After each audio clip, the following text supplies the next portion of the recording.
And we're live. Hello, everybody. Hello, Lisa. Hey, Josh. Hello, everyone. Hope everyone's having a good Wednesday. Wednesday with Dark Ozarks. It's pretty exciting, and it's I'm I think we're coming out of blackberry winter. Maybe. I don't know. We had so much rain today. I don't know. Yeah. someday it's someday I will mow my yard. That is the reality on that. But at least the Buckeye trees are happy. Yes. Shout out to Randy Dietz of Eastern Taney County. I got 2 Buckeye seedlings that I got put in the ground with the instructions on watering them. I haven't needed to water them. No, I wouldn't think so. Oh, but we are just coming off the heels of an incredible event in Carthage, Missouri over the weekend. We were there on Saturday. Uh-huh. The 161st reenactment of the Battle of Carthage. Yes, I was so glad I could be there. It was fun. It was so much fun. Battles can be fun. The reenactments can be a lot of fun. Yes. And big shout out to all the hardworking organizers who put all of this together, and a special shout out to Jim Ridenauer for all of his effort. Jim Ridenauer with the Ritchie Mansion in Newtonia, and I would say also a shout out to all the hardworking folks. I know this wasn't at the reenactment specifically, but it was very important in the battle. All the folks who have worked very, very hard to help preserve the Kendrick House, and I know that you are a part of that as well. So thank you all. Oh, thank you. Yeah, Alex and I both have for years worked on that, and a shout out to Battle of Carthage Inc., who actually organized the event, put it on. Kelly Harris for promoting it, and so shout out to Kelly and Mike, and you guys did a great job. Absolutely, it was a phenomenal event. Really in a neat location, and I made the most of more than the funnel cake. I stopped in to requisition some wardrobe. Yes, you did. And we might be showing that off later. We'll see, maybe for the Facebook stream. Okay. I haven't decided yet, but an incredible event. Incredible to see the artillery move across the field, to see the artillery lines open fire, the horses, the cavalry running, the infantry as they move forward. It's in the it is obviously very reminiscent. I mean, it's meant to be of the event itself. It can be very sobering as well. Yes, I think it definitely is. And when you start just taking in the power of everything going on, and of course, this is just a small example of what was going on a much broader scale during the battle. Yes. And you know, it reminds you that yes, this was real, this really happened, which is kind of hard sometimes to ground yourself in, because you wouldn't necessarily know you were on a battlefield, and this one was 8 miles long. So yes, and at various times during the battle, up to a mile wide. Yes. One of the go ahead. No, I was going to say very, very far ranging.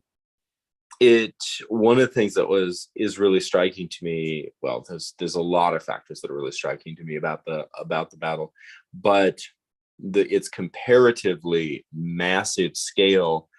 I think that we'll get into this both here and on the second longer format. episode, but surprisingly, comparatively few casualties. Yes, which in a way is almost is pretty surprising, and most of them, most of the casualties did happen at the crossing at Dry Fork, where basically the Union was covering, had a rearguard action covering the main force and the supply train moving south, and that's actually where most of the casualties happened, and the majority of them were Southern Confederate casualties.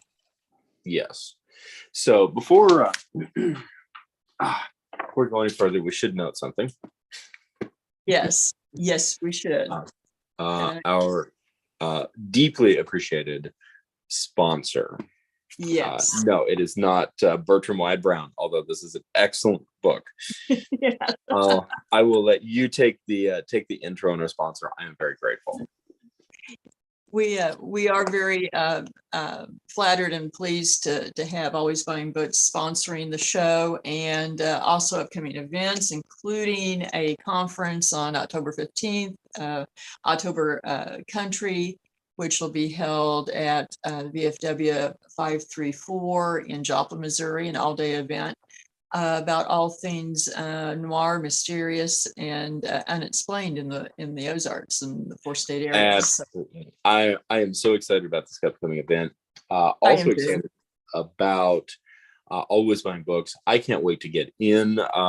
Hopefully shoot some video from the location, which is also haunted, and there's layers of coolness that are opening up for all of us, and we appreciate our incredible sponsor. We appreciate all of you for joining us on this journey, and that we may be doing that live comparatively soon. Yes, we are actually. Good. I was hoping, fingers were crossed. Yeah. So coming back now, an overarching reality that I think a lot of people experience, but then oftentimes do not know how to contextualize, is, for example, walked into the kitchen or woke up in the middle of the night, stepped out in the front porch, and there was a Civil War soldier. Yes, and I've had a number of those accounts given to me over the years from Southwest Missouri, as well as Oklahoma, Kansas, and northern Arkansas. But probably one that probably illustrates that more than very well was a lady over by Reed's. And if you're familiar with Reed's, it's east of Carthage. She said they lived on a farm, and occasionally she would be doing dishes and standing at her sink and looking out the kitchen window and see someone, look like she saw someone walking through the field across the road, and dismissed it the first couple of times as she just saw, was seeing things. Then but she noticed that they would be on the same track, and then was able to see it better, and it looked like a Civil War soldier in uniform. And then she said one time while she's watching, and she's in the house even, but as she watches this guy walk, he stops and turns towards her and waves and then keeps going. And, and of course, she says to me, but that doesn't make sense because nothing happened here.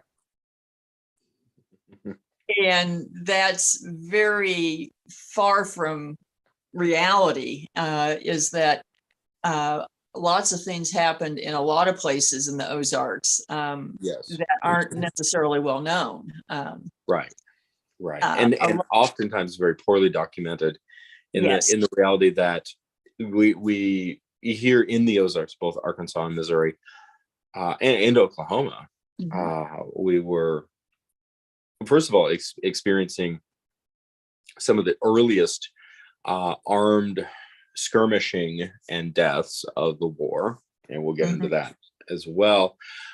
But then, as the war progressed, we began to see the situation essentially devolve layer upon layer, in which deserting soldiers might become bushwhackers. This vigilante justice being meted out across the hills and the hollers. It got very, very ugly very quickly. It did, and no one was scribing it down. No, and once the fact that there were smaller scale battles and skirmishes that were in some cases poorly recorded for a variety of reasons. Once you stepped outside of the regular armies, it was anybody's guess what was going to get recorded. That's true. I mean, now some of the partisan rangers typically did report to regular army command, but it was more sporadic, and some of them were better about that than others. But often, even the skirmishes that we do know about, often it's a matter of, we know something happened near X place. Yes. And it's not always clear, or a clear consensus of, okay, this skirmish between 10 guys happened on the east side of whatever town versus the west or whatever. And so once you get to that point, when people start reporting activity, you can't discount it. No, you really cannot. Along the lines of Civil War ghosts, of course, undisclosed at this point, but just recorded an experience, an incident in which an individual wakes up and there's a Union soldier standing over him. And a lot of the classic, almost classic to the point that it would be easy to say it was a cliche at this point. Transparent, glowing, with a blue glow, the room getting extraordinarily cold right before the apparition is present. Interesting enough, hearing the man breathe, I thought that was such an interesting, because of course technically we don't breathe after we're dead, but these rules don't really apply to what we necessarily think. No, but it's interesting because those kind of things are not that unusual with activity of breathing or sighing. Well, I guess technically you could even say disembodied voices, because obviously after we pass, we aren't physically talking, but those things come through. And so one of an interesting thing that happens at the Kendrick house actually is, late at night you will hear the sound of someone coming in the back door, and you hear the sound of the old screen door, which of course is not there anymore, and you hear boots across the floor, and then you hear a man sigh. That's something that happens regularly. So those things do happen. That back door at the Kendrick house, is it near the behind the table? Well, it's the door at the back of the foyer, the entryway. Okay, gotcha. Because originally that was the back wall of the house, and so so you didn't have the other doors on the dining room or the kitchen or the parlor going into the rooms that have been added. Okay. So that was the back door, and you will hear the creak, of the old screen door spring, and the boots. There's an aspect of that I want to dig into. One other story that I actually collected not long ago is from one of the houses that overlook Finley River Park, or the rodeo park in Mhm. Ozark. Many people who live in Ozark, it's right past the mill, Mhm. and along the Finley River, beautiful park. It's also where the craft fair is held in October. Many people, even those who live in Ozark, do not realize that that was a battlefield. Yes. And there is a lot of incidences, of activity that is associated or reported from that area. One of the homes built after the war, but not before 1900, Uh-huh. but after the war, actually around the same time, I believe, as the mill, by the mill's owner, has a lot of paranormal activity associated with it. And one more memorable experience that I did not see, but I recorded, was of the figure of a Union soldier floating through the room and disappearing into a wall, which again is extremely cliched, Mhm. but when you see it, you see it. Well, and then not only was there a battle there, but at different times there was a pretty infamous incident near there along the Wire Road of soldiers, of prisoners of war being marched along the road, and then they just executed them. And so you have these different kinds of incidents that could account for different activity. Many different bits of activity. There was later, you could say, potentially, multifaceted, but as a result of the destabilization of society of the war, and also because all the fun that was being had at Chadwick after it became a railhead, the botched hangings of the bald Yeah. knobbers, the Yeah. Christian County bald knobbers, in on the square. The Ozark Mhm. Square is, of course, just up from the modern day, or the present, the battlefield that's now Finley River Park. Lots of these layers.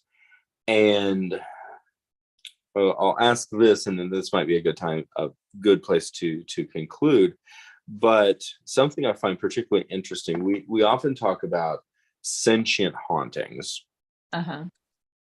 and then we talk about echoes, Mhm. or sort of, like you're watching a recording that somehow replays. Right, a residual, yeah. The increasingly we seem to be noticing, or we've recorded um, incidents, and the incident of the Civil War soldier near Reed's Mhm. seems to be both. Right, it seems to be something that happens repeatedly, but seem to be aware of her presence. And I guess, so a lot of times people assume that if it's residual, that there is no sentient uh, Yes. aspect. But um, on the other hand, a lot of times we are compelled to do repetitive behavior, like even pacing or whatever. And so who knows why? Maybe an intelligent haunting tends to walk the same path or do something repeatedly, even though it is intelligent. Yes. That's not really that much different than human nature of the living. So This is very true. I find that crossover point to be very, very interesting. I do too, and I think there are those crossover points, at least in some cases. Yes. So, uh, I I want to plug the Civil War days, but it's already passed. Yeah. Uh, do we? And I don't know, so I'm just asking. Do we have any events? Well, Ball House. Yes, we are going to be at the George Ball House in Webb City, Missouri on June 11th. Go to the page, the events there with details, and you can get tickets. Space is limited. So, get your tickets, and we're going to be going over a lot of, the history, ghost tales of the Webb City area, and do an investigation there. So Yes, it'll be a I'm lot of I'm fun. looking forward to that. And boy, howdy, that place has activity. Uh, Yes, it does. not not that I got to go in just Saturday. Yeah. Again, going in cold, and definitely some things there. So it's pretty amazing. Really looking forward to that. Looking forward to the October Country Conference, getting that Yeah. all lined up, and it's probably time for us to move over to our long format. Yes. So, check back in a day or two, and there will be a longer format on this topic, as well as all the other videos that are up. And, like and subscribe. And if you know anyone that you think would be interested, tell them about the channel. Absolutely. Thank you all for checking out Dark Ozarks, and